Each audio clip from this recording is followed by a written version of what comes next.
Hello and welcome back to my YouTube and our channel on LELB Society. This session I'm going to teach you another unit of 1100 words you need to know, week 21, day 4. New words. Okay. The first word is bona fide. American pronunciation, bona fide, British pronunciation, which means genuine, means real, actual, not intended to deceive people. Salvation is freedom from freedom from care and pain. Buddhist heaven. So salvation is the state of being really happy internally. Materialism is attention to worldly things or mundane things and neglect of spiritual needs. Neglect as a noun, neglect means failure to notice, failure to pay attention to. Nurture, to nourish, support.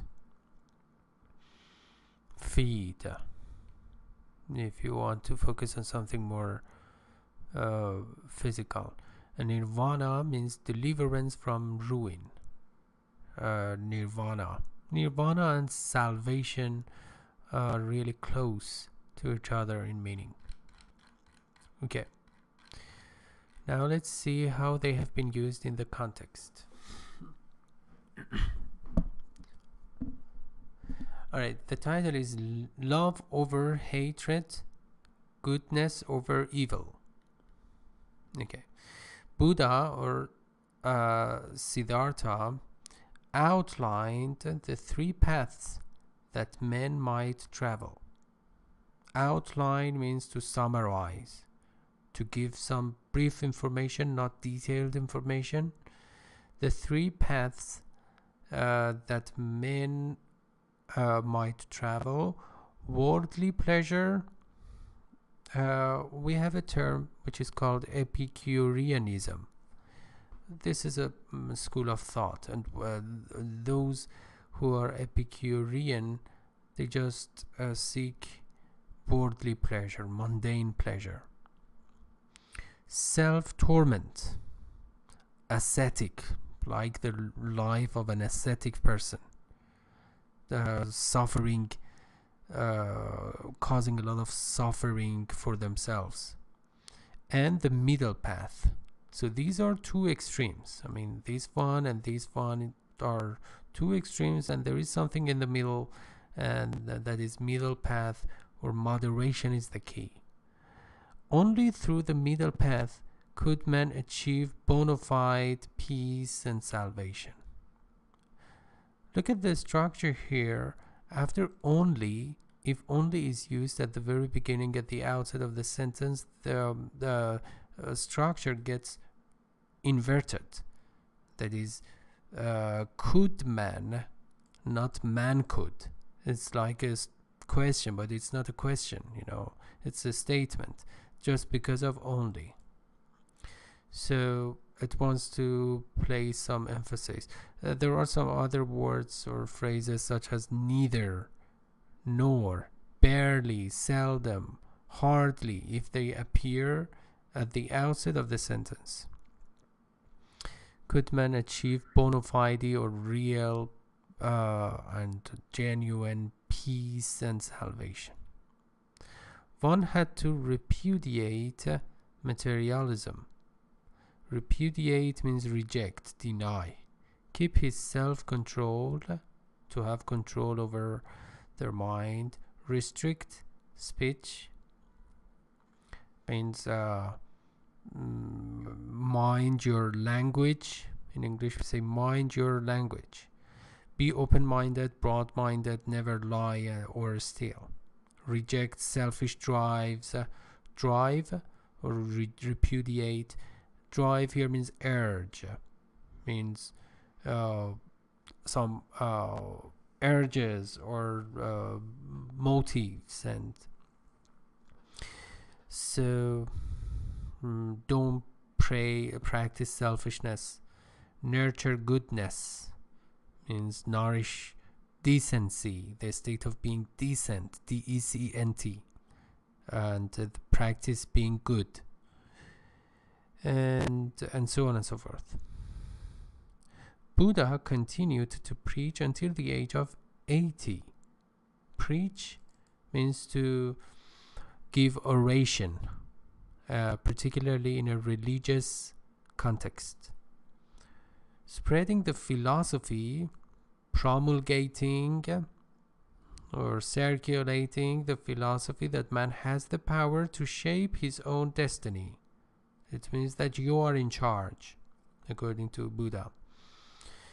And destiny and destination are different from each other. Destiny is more abstract. It refers to fate, F-A-T-E. Destination is more concrete, more objective and tangible. Through good deeds and behaviors, actions, and pure thoughts, positive thoughts, and not contaminated, man may reach nirvana, may achieve salvation. Okay? Interestingly enough, the man who objected to traditional religious worship was to become idolized by millions throughout the world, and he is also worshipped by Buddhists throughout the world, all across the globe. That is surprising to know that the man who object to means oppose, O-P-P-O-S-E, means show opposition. The man refers to Buddha. He used to object to traditional religious worship, so he was not a religious person. Was planned to, was scheduled to become idolized. Idolized means lionized, worshipped, means receiving a lot of tribute and respect by millions throughout the world. I mean, those who are the advocates for Buddhism. In order to nurture goodwill. Oh my God. In order to nurture goodwill, number one, the management will do anything to accommodate its guests' special needs. In order to nurture, encourage goodwill, determination, willpower, the management will do anything that it takes to accommodate, to consider its guests' special needs and requirements. So the manager is so open to receive, for example, criticism and to act upon the feedback he receives from their guests. Number two, when we saw there are hundreds of bona fide petitions, we realized that the number of people who supported the candidate was legion.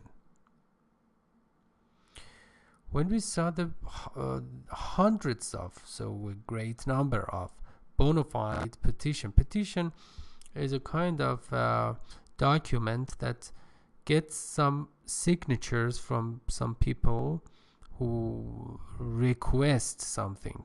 So they just gather some signatures on a piece of document and submit it to a person in charge in order to just formalize something or make a formal request. So we noticed that after receiving that document, we noticed that the number of people who supported the candidate was legion, manifold, numerous, so many. Number three, the megalomaniac believed that he alone had the answer to mankind's salvation. Megalomania is a psychological, let's say, disease or disorder, according to which or in which a person thinks that he or she is so important and so self-conceited, let's say, and he wants to have a lot of power and authority over other people. So megalomaniac is the adjective form of that, or let's say a person who has this mental state. Believe that he alone, alone here actually is an adverb, had the answer to mankind's salvation, or he held the key to salvation. Rosalie found solace in the conviction that one day mankind would reach Shangri-La, utopia, and nirvana. Rosalie found solace. Solace is an emotional comfort, particularly in the middle of crisis or a crisis or trauma. So she found solace, or you can say seek solace in. So find solace in, seek solace in the conviction. Conviction is a strong belief, religious or political, belief that one day mankind would reach Shangri-La. Shangri-La and utopia are two imaginary places that are perfect for example, conditions and urban planning and everything. You know, the people who live in those places are perfect. So these are signs of perfectionism. That's why they are imaginary, because we don't have perfect places in this world. So nirvana. So it's clear. And disciples of materialism may know the price of everything but the value of nothing. Disciple means fans and, let's say, buffer, supporter, advocates of materialism, just sticking to the mundane and worldly things, may know the price of everything. You know, they just put a label on everything, every object materialistically, but not the value, but the value of nothing. So there is a difference between price and value. Price is more concrete, value is more abstract. I already covered this part. The idiom, like Caesar's wife, above suspicion.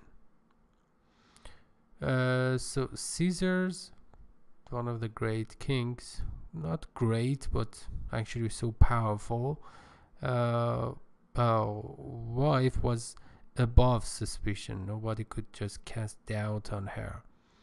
And it's important to know that even Caesarean section, which is a kind of birth which is not natural, refers back to Caesar's wife when she was about to give birth to her son.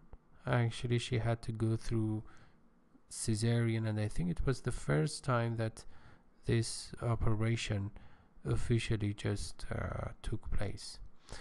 Mrs. Drake would have to be like Caesar's wife so that no tinge of scandal would embarrass her husband, our new mayor. So as the new mayor's wife, she had to be clean and free from any libel, L-I-B-E-L, or defamation, means lack of fame. Because if she were, for instance, defective, or she had some no reputation or bad reputation, let's say, that would cast doubt on the efficacy and effectiveness of the new mayor. So she had to be above suspicion. And scandal means libel, as I said. Tinge means a very teeny tiny amount of something. Scandal would embarrass. Embarrass means disappoint and put somebody in a state of anxiety. Alright, I hope you enjoyed this lesson. So please do not forget to subscribe to my YouTube channel and follow me on Opera to receive the rest of this vocabulary series. Thank you and goodbye.